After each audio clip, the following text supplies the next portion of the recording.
Today we are diving into one of the most persistent, yet I think overlooked facts in the entire cosmology of creation. We really are. We're talking about the fundamental truth that mortals, they aren't the strongest force in the universe, not at first anyway. But you are, without a doubt, the most unbound.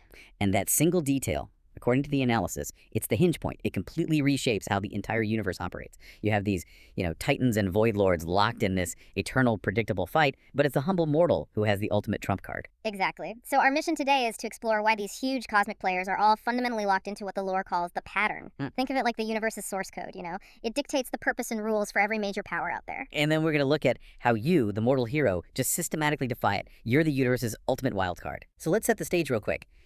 If these forces are so powerful, titans are throwing stars around, void lords are whispering across dimensions, why do these restrictions, this pattern, even matter? Well, because they are literally defined by their nature. Everything major is locked into these strict, immutable rules. The Titans, for instance, they operate strictly within the laws of order. Arcane, that's it. Right. And the Void Lords, for all their power, they can't fully manifest into our reality, not without a vessel. Even the Naru, they're tied to the light's predetermined cycle of birth and void death. They are essentially cosmic machines built for one job. So their allegiance is a leash. Yeah. And this is why the sources draw such a sharp contrast. We've got the jailer, Zoval himself, who spelled this out. He said, everything in existence is bound by the pattern. Everything except mortals. And that contrast is the whole key. The forces that have all this raw, galaxy-shattering power, they're also the most restricted, the most predictable, and that paradoxically makes them vulnerable to a variable they just cannot calculate. Okay, let's unpack that right now. What is this unique ability that mortals have that no other cosmic entity can even touch? It's the power to just break the rules of cosmic allegiance. Not just bend them, but fundamentally shatter them. Exactly. For a cosmic force, allegiance is structural. It's their DNA. A Titan can't just suddenly decide, oh, I'm a void creature now.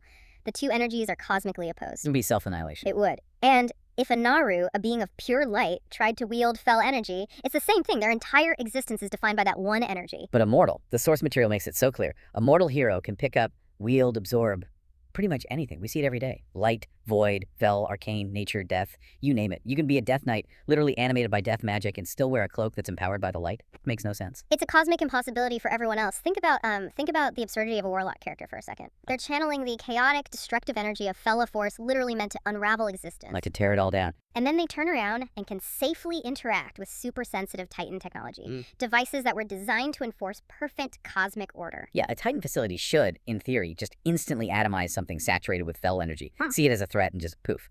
But the player just walks in, activates the consoles, and gets a gear upgrade. And this ability to blend, to switch, to survive these contradictory forces, that's precisely why cosmic powers always underestimate you. They try to calculate your potential based on their own rigid limits. The Titans expect order. The Void expects corruption. And instead, the player shows up using, 3 or 4 different power sources at once. A priest using light and shadow. Yeah. And you completely ruin their whole cosmic plan. You are the variable the pattern doesn't account for. You're the one piece that doesn't behave according to the known cosmic physics. Yeah. And what's so fascinating is that this lack of a single defining consistency, that's the key to your success. That's what makes you so unpredictable. So, if the cosmic beings can't figure us out, is it possible that the whole cosmic architecture actually intended for this to happen?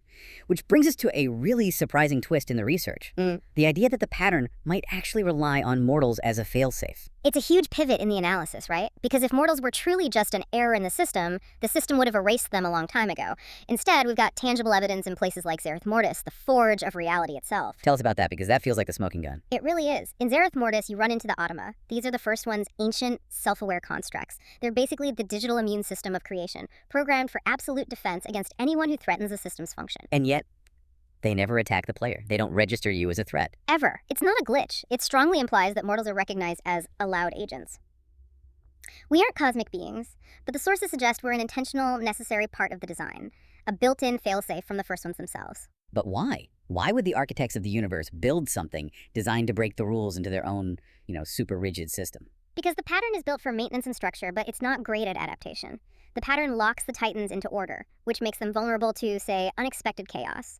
It locks the Eternal Ones into their jobs, which makes them vulnerable to betrayal, like we saw with Zoval. So they needed a kind of cosmic immune cell, something flexible, unpredictable, something that could move through the whole system and use any tool it finds to fix the machine without breaking its own nature. Yes, exactly. And this helps answer that bigger question. Why does everyone rely on mortals? The Titans delegate to you, the Eternal Ones need your help. Even the Void and the Legion spend so much energy trying to corrupt you instead of just using their own armies. Because mortals can go places and do things that these specialized, restricted cosmic forces just can't. They need a variable agent to succeed, where their own absolute nature holds them back. It means the heroes we play aren't just side characters who stumbled onto the stage. They are the intentional, flexible tool of the cosmos. That's a huge shift in perspective. And that flexibility, it ties right into the idea that really alarms these cosmic entities. The idea that mortals can transcend their power source and identity and become a true cosmic free agent. Absolutely. The identity of every other major entity is tied exclusively to its energy. They're one and the same. A Titan is arcane. A Naru is light. If they deviate, they either cease to exist or they become something else entirely, something broken. But a mortal hero isn't defined by any single identity. We switch, we mix, we evolve, sometimes in the span of a single afternoon, We're, like the source says, a cosmic free agent that doesn't really owe allegiance to anyone but ourselves, or maybe the problem right in front of us. And that freedom is terrifying to these structured beings because it means you can't be classified, you can't be calculated. Just think about the player's history. You've been corrupted by the void, cleansed by the light, empowered by wild gods, and then given authority by a Titan. All within a lifespan that's like a blink of an eye to them. And you walk away from each one still you, just with a new tool in your belt. No other cosmic being can do that and survive, let alone then go interface with the next opposing cosmic force. You're the only ones who can cross these boundaries that shouldn't be crossable. You can walk into the heart of the Shadowlands, a machine built for perfect order, while wielding chaotic fellow, and the machine doesn't shut down. It accepts you. Which brings us to the next scary thing about mortals. Growth. This contrast between the static nature of cosmic beings and the just explosive, unlimited growth of mortals. I love the analogy we found for this. If Titans and Eternal Ones are like a perfect, finished engine, flawless but fixed, then mortals are like an open source upgrade, always introducing better code, even if it sometimes breaks the original spec. Precisely. Cosmic beings are static. They're complete when they're made. A Titan wakes up fully formed.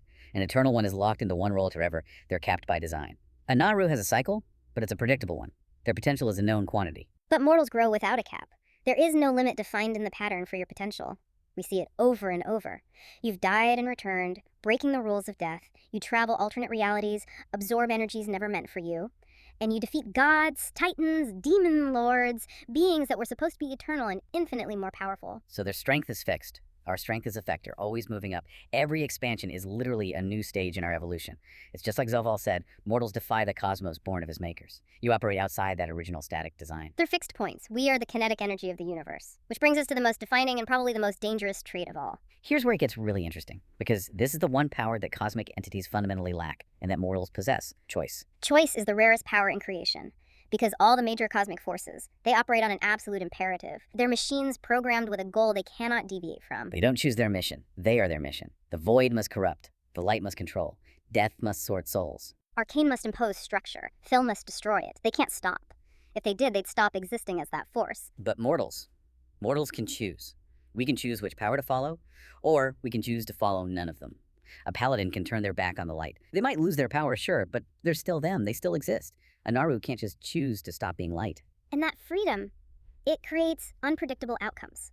This is the one thing, the pattern, a system built for predictable cycles, cannot compute. It's the ultimate algorithmic error, the unfixable bug that somehow ends up saving creation every single time. And this is why they don't fear mortal strength. Not really. They can handle a big explosion. What they fear is the mortal potential to act outside of every rule they understand, to choose chaos when they should choose order, or to choose self-sacrifice when they should choose self-preservation. They fear your capacity to choose against the cosmic imperative. That's why you're called the greatest variable in the Shadowlands. Strength is secondary.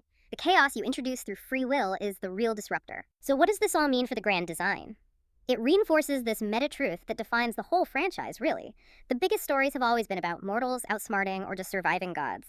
We're effectively the seventh force in the cosmology, not tied to any of them, and that's fundamentally why every major villain's plan collapses. The Titans, the Eternal Ones, the Void Lords, they're all bound. Predictable. They can't really change the fate of creation, only prolong it according to their programming.